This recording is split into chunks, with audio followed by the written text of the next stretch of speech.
नमस्कार दोस्तों, जीवीएम school सांसौर YouTube channel में आपका स्वागत है। आज हम पॉलिटिकल साइंस का टॉपिक लोकतंत्र, आपके बोर्ड एग्जाम की दृष्टि से 5 अंक हैं।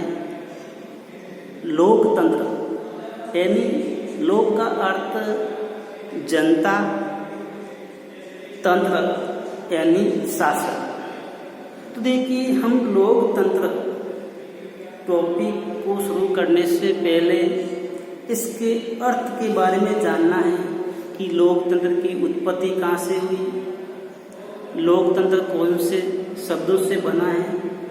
तो देखिए, लोकतंत्र है अंग्रेजी शब्द डेमोक्रेसी का हिंदी अनुवाद है, और डेमोक्रेसी शब्द हैं वो ग्रीक भाषा से लिया गया, और ग्रीक भाषा के 2 शब्दों से बना है डेमोक्रेसी।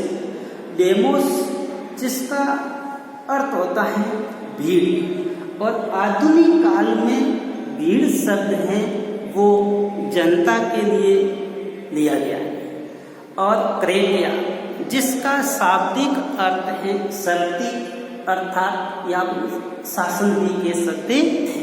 तो डेमोस और क्रेटिया अर्थात जनता की शक्ति, या अपन कह सकते हैं जनता का शासन। डेमोक्रेसी यहाँ शब्द, यहाँ अपन लोकतंत्र, इसमें अंदर संबंधित अर्थ नियत है। जैसे बात करते हैं कि यह निर्णय लेने की विधि है। लोकतंत्र एक ऐसा शासन है जिसमें जनता स्वयं निर्णय लेती है। ये निर्णय लेने के सिद्धांतों का समूह है, यानी लोकतंत्र निर्णय लेने के सिद्धांतों का समूह, यानी सभी जनता मिलकर के निर्णय लेते हैं। यह आदर्शात्मक मूल्यों से संबंधित अवधारणा है, यानी लोकतंत्र आदर्श मूल्य के सिद्धांतों को मानने वाला है। तभी तो ब्रंस ने एक परिभाषा दी गई है। लोकतंत्र एक ऐसा शब्द है जिसके अनेक अर्थ हैं तथा इसके साथ भी भावात्मक अर्थ जुड़ा हुआ है। कहने का तात्पर्य यह है कि लोकतंत्र एक ऐसा व्यापक शब्द है जिसमें अनेक अर्थ विद्यमान है। दोस्तों, आपके एग्जाम की दृष्टि से ये प्रश्न आ सकता है, जैसे परीक्षा में आएगा, लोकतंत्र एक ऐसा शब्द है जिसके अनेक अर्थ हैं तथा इसके साथ भावात्मक अर्थ भी जुड़ा हुआ है। ये कथन किस का है? आपके 1 अंक का प्रश्न पूछा जा सकता है। तो हम व्याख्या के साथ साथ कुछ महत्वपूर्ण प्रश्नों के बारे में भी पढ़ते जाएंगे, और साथ साथ में याद करते हुए, यदि आपकी परिभाषा आ जाती है परीक्षा में कि लोकतंत्र एक ऐसा शब्द है जिसके अनेक अर्थ हैं तथा इसके साथ भावात्मक अर्थ भी जुड़ा हुआ है, तो सीधा आप आंसर ब्रंस लिख दीजिए, आपका आंसर सही हो जाएगा। अब देखिए, इस लोकतंत्र के अनेक अर्थ हैं, तो इसको समझने के लिए लोकतंत्र के विभिन्न रूपों का अध्ययन करना आवश्यक है। तो लोकतंत्र के विभिन्न रूप जो आपके दे रखे हैं, राजनीतिक लोकतंत्र, सामाजिक लोकतंत्र, आर्थिक लोकतंत्र, नैतिक लोकतंत्र, ये 4 दिए हुए हैं। हम एक एक करके चारों को विस्तार से समझेंगे। सबसे पहले हम राजनीतिक लोकतंत्र लेते हैं। तो देखिए, राजनीतिक लोकतंत्र को हम बात करते हैं तो इनका प्राचीन नाम व्यक्तिवादी लोकतंत्र व्यक्ति की भागीदारी होती है, प्रत्येक व्यक्ति निर्णय लेता है, प्रत्येक व्यक्ति शासन में भागीदारी होती है। इसका आधुनिक नाम उदारवादी लोकतंत्र। उदारवाद का अर्थ है कि यह उदारवादी लोग समानता, स्वतंत्रता, भाईचारे की भावना पर वो बल देता है। इसके अलावा राजनीतिक लोकतंत्र की उत्पत्ति पश्चिमी देशों से होने के कारण इसे पश्चिमी लोकतंत्र भी कहा जाता है। और मार्क्सवादियों ने तो पूंजीवादी लोकतंत्र की भी उपमा दे डाली है कि वर्तमान युग के मार्क्सवादियों ने कहा है कि लोकतंत्र है वो पूंजीवादी लोकतंत्र है, यानी पूंजी को बढ़ावा देता है। इसके राजनीतिक लोकतंत्र के जो उदारवादी विचारक हैं, उन उदारवादी विचारकों ने राजनीतिक लोकतंत्र के दो रूप बताए हैं। एक उन्होंने बताया है राज्य के प्रकार के रूप में, राज्य के प्रकार के रूप में जिससे अपन कह सकते हैं लोकतांत्रिक राज्य, लोकतांत्रिक राज्य। और लोकतांत्रिक राज्य है वो सैद्धांतिक पक्ष का बल या सैद्धांतिक पक्ष पर बल देता है। इसका दूसरा रूप शासन के प्रकार के रूप में, जिससे लोकतांत्रिक शासन कहा जाता है। लोकतांत्रिक शासन है वो सैद्धांतिक पक्ष की बजाय व्यवहारिक पक्ष पर वो बल देता है। अब देखिए लोकतांत्रिक शासन की बात करते हैं तो अपन कह सकते हैं लोकतांत्रिक शासन में संपूर्ण जो सरकार का निर्माण करना, सरकार पर नियंत्रण रखना, पद से हटाना, ये संपूर्ण शक्ति है वो जनता के पास या जनता स्वयं अपने पास या अपने उस शक्ति का प्रयोग करती है। इसके अलावा राजनीतिक लोकतंत्र के दो उपभेद बताए गए हैं। एक प्रत्यक्ष लोकतंत्र जिसे शुद्ध लोकतंत्र भी कहा जाता है, एक अप्रत्यक्ष लोकतंत्र या उससे प्रतिनिधि लोकतंत्र भी कहा जाता है। तो देखिए इसमें भी आपके एक प्रश्न बनता है 4 नंबर का, प्रत्यक्ष व अप्रत्यक्ष लोकतंत्र में अंतर स्पष्ट कीजिए। तो देखिए इसके बारे में हम पढ़ लेते हैं। प्रत्यक्ष लोकतंत्र जिसके अंदर कम आबादी, कम क्षेत्रफल वाले स्थानों पर प्रत्यक्ष लोकतंत्र है वो उपयुक्त माना जाता है। लेकिन आधुनिक युग के अंदर अत्यधिक जनसंख्या, विशाल भूभाग होने के कारण प्रत्यक्ष लोकतंत्र अपनाना संभव नहीं है। प्राय विश्व के सभी देशों में अप्रत्यक्ष या प्रतिनिधि लोकतंत्र वो विद्यमान है।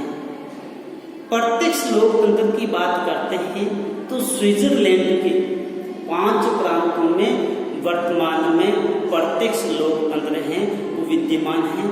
बाकी अन्य देशों में प्रतिनिधि या अप्रत्यक्ष लोकतंत्र वो विद्यमान है। क्योंकि संपूर्ण जनता को एक जगह इकट्ठा नहीं कर सकते हैं, संपूर्ण जनता मिल करके निर्णय नहीं ले पाती है। जैसे बात करते हैं भारत जैसा विशाल जनसंख्या वाला देश, यदि इसमें प्रत्यक्ष लोकतंत्र अपनाया जाए क्या संभव हो सकता है? नहीं, क्योंकि अत्यधिक जनसंख्या को एक साथ हम कहीं भी इकट्ठा नहीं कर सकते हैं और न ही वो मिलकर के कोई निर्णय ले सकते हैं।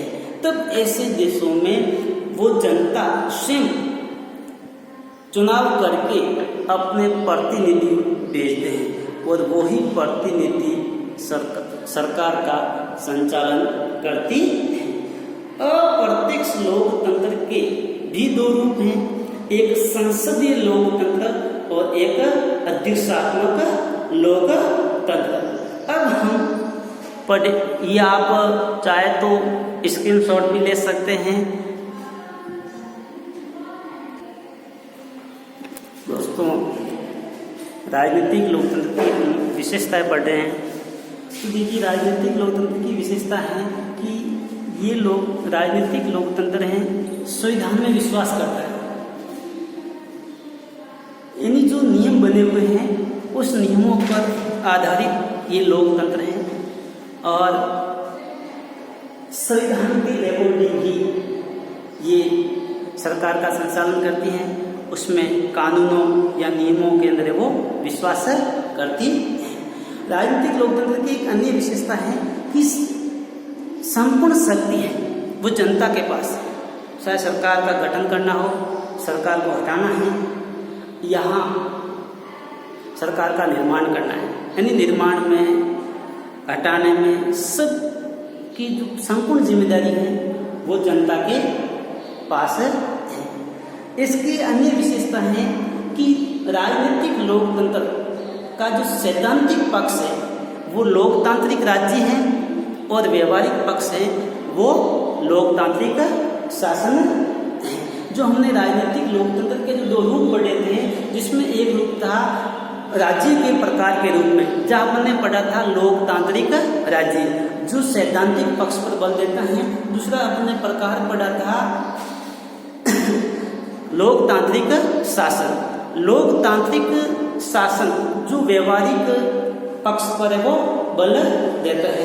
अगली इनकी विशेषता है कि जनता सरकार को नियुक्त करती है, उस पर नियंत्रण रखती है और यदि जनता के अकॉर्डिंग यदि सरकार नहीं चलती है तो उसको हटा भी सकती है, यानी संपूर्ण शक्ति है वो जनता के पास है। राजनीतिक लोकतंत्र एक साधन है, साध्य नहीं, क्योंकि राजनीतिक लोकतंत्र एक साधन है और इन साधन के माध्यम से ही नैतिक मूल्यों की प्राप्ति की जाती है।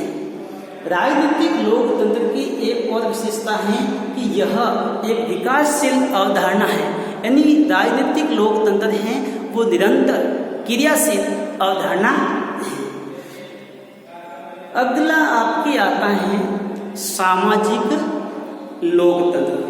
तो देखिए, सामाजिक लोकतंत्र की बात करते हैं तो अपन कह सकते हैं समाज के एक प्रकार के रूप में लोकतंत्र को सामाजिक लोकतंत्र कहा जाता है। इसी सामाजिक लोकतंत्र का प्रमुख लक्ष्य क्या है? सामाजिक समता की भावना, यानी समाज में समानता की भावना, समाज में ऊंच नीच जो भेदभाव है उस भेदभाव को हटाना, समाप्त करना। यहाँ अपन कह सकते हैं कि समाज में नस्ल, रंग, जाति, धर्म, भाषा, लिंग, धन, जन्म स्थान आदि के आधार पर जो व्यक्तियों के साथ भेदभाव किया जाता है उस भेदभाव का अंत या समाप्त करना सामाजिक लोकतंत्र कहलाता है। इसीलिए अर्चना ने एक परिभाषा दी हुई है कि लोकतांत्रिक समाज वह है जिसमें समानता के विचार की प्रबलता हो तथा जिसमें समानता का सिद्धांत प्रचलित हो तो ही सामाजिक लोकतंत्र कहा जाता है। सामाजिक लोकतंत्र हमेशा समाज में समानता के अधिकार पर बल देती है, यानी समाज में सभी लोगों का समान अधिकार है। कोई किसी भी व्यक्ति का फायदा, यहाँ एक व्यक्ति का शोषण दूसरे व्यक्ति को फायदा, ऐसा सामाजिक लोकतंत्र में नहीं, उल्लेख नहीं है। सामाजिक लोकतंत्र है इन पहलुओं का खंडन करती है। सामाजिक लोकतंत्र की विशेषता है सामाजिक समानता, यानी समाज समानता पर बल देता है। धर्म, जाति, नस्ल, भाषा, लिंग, धन, जन्म स्थान आदि के आधार पर जो समाज में मौजूद विशेषाधिकार थे जिसको प्राप्त है, जैसे बात करते हैं राजतंत्र में राजा के पास, कुलीन तंत्र जिसके पास विशेषाधिकार होते थे, यहाँ तक उनको कर भी अदा नहीं करने पड़ते थे और वो किसानों का शोषण करते थे। लेकिन सामाजिक लोकतंत्र ने इन सब के जो विशेषाधिकार थे उन विशेषाधिकारों की जो व्यवस्था की गई थी उन व्यवस्थाओं का सामाजिक लोकतंत्र के तहत अंत किया गया है। इसके अलावा अगली विशेषता है कि सभी व्यक्तियों को समाज में विकास के योगदान में सबको अवसर दे ताकि समाज का विकास हो सके और देश का विकास हो सके। अगला अपन पढ़ेंगे आर्थिक लोकतंत्र। आर्थिक लोकतंत्र की परिभाषा अर्थव्यवस्था के एक प्रकार के रूप में लोकतंत्र को आर्थिक लोकतंत्र कहते हैं। आर्थिक लोकतंत्र की बात करते हैं तो वर्तमान के अंदर जो मार्क्सवादी व समाजवादी है इन्होंने आर्थिक लोकतंत्र को बढ़ावा दिया। इनकी जो चर्चा है 18वीं 19वीं सदी में व्यक्तिवादियों ने आर्थिक लोकतंत्र को लेकर के की थी। आर्थिक लोकतंत्र का तात्पर्य है कि समाज में जो गरीब और अमीर के मध्य जो अंतर है, खाई है, उस अंतर और खाई को कम करना और प्रत्येक मनुष्य की जो मूलभूत आवश्यकता है उन आवश्यकताओं की पूर्ति करना आर्थिक लोकतंत्र के अंतर्गत आता है। यानी जब तक व्यक्ति अपनी मूलभूत आवश्यकताएं पूरी नहीं करता है, उसको अवसर नहीं दिया जाता है रोजगार प्राप्त करने का, तो वे आर्थिक लोकतंत्र नहीं कहा जाता है। आर्थिक लोकतंत्र की बात करते हैं। आर्थिक लोकतंत्र के अंदर भी 3 प्रकार हैं। आर्थिक लोकतंत्र में 3 प्रकार। पहला व्यक्तिवादी आर्थिक लोकतंत्र जिससे शुद्ध पूंजीवादी लोकतंत्र भी कहा जाता है। यानी आर्थिक लोकतंत्र में व्यक्तिवादी आर्थिक लोकतंत्र प्रत्येक व्यक्ति को अर्थव्यवस्था आर्थिक दृष्टि से उसको अधिकार प्राप्त होते हैं कि वह अपनी संपत्ति जितनी चाहे उतनी अर्जित कर सकता है। फिर देखिए मार्क्सवादी आर्थिक लोकतंत्र। तो मार्क्सवादी आर्थिक लोकतंत्र को अपन आर्थिक समतावादी तंत्र भी कह सकते हैं। यानी मार्क्सवादियों ने कहा है कि समाज के अंदर आर्थिक दृष्टि से सभी व्यक्ति समान होने चाहिए। और तीसरा आपके आता है उदारवादी आर्थिक लोकतंत्र। उदारवादी आर्थिक लोकतंत्र है वो राज्य की लोक कल्याणकारी कार्यों पर वो बल देते हैं। यानी पूरी राज्य के अंदर जो जनता का कल्याण है उस कार्यों पर अत्यधिक बल देते हैं। जैसे शिक्षा है या आधारभूत सेवा है, सड़क है, बिजली है आदि पर वो बल दिया जाता है। इस पर अधिक से अधिक वो पूंजी खर्च की जाती है जिससे पूरी राज्य के लोगों को इसका फायदा मिल सके, लोग उनका लाभ उठा सके। अगली विशेषता है नैतिक लोकतंत्र। तो देखिए हम पढ़ रहे थे राजनीतिक लोकतंत्र के विभिन्न रूप, उसके अंदर नैतिक लोकतंत्र की बात करते हैं तो लोकतंत्र के नैतिक व आध्यात्मिक दृष्टिकोण को नैतिक लोकतंत्र कहा जाता है। नैतिक लोक बात करते हैं तो इनकी सर्वोत्तम अभिव्यक्ति की बात करते हैं तो जो फ्रांस की क्रांति हुई थी 14 जुलाई 1789 को, उस फ्रांसीसी क्रांति में देखने को मिली थी। और इस फ्रांसीसी क्रांति का जो मुख्य उद्देश्य यही था कि राज्य में समानता, स्वतंत्रता, भाईचारे के विचारों पर बल दिया था और इन्हीं के नारे वहां लगाए जाते थे। इसकी विशेषता नैतिक व आध्यात्मिक मूल्यों पर बल देती है। नैतिक लोकतंत्र हैं, वो नैतिक मूल्यों व आध्यात्मिक मूल्यों पर बल देती हैं। व्यक्ति की गरिमा में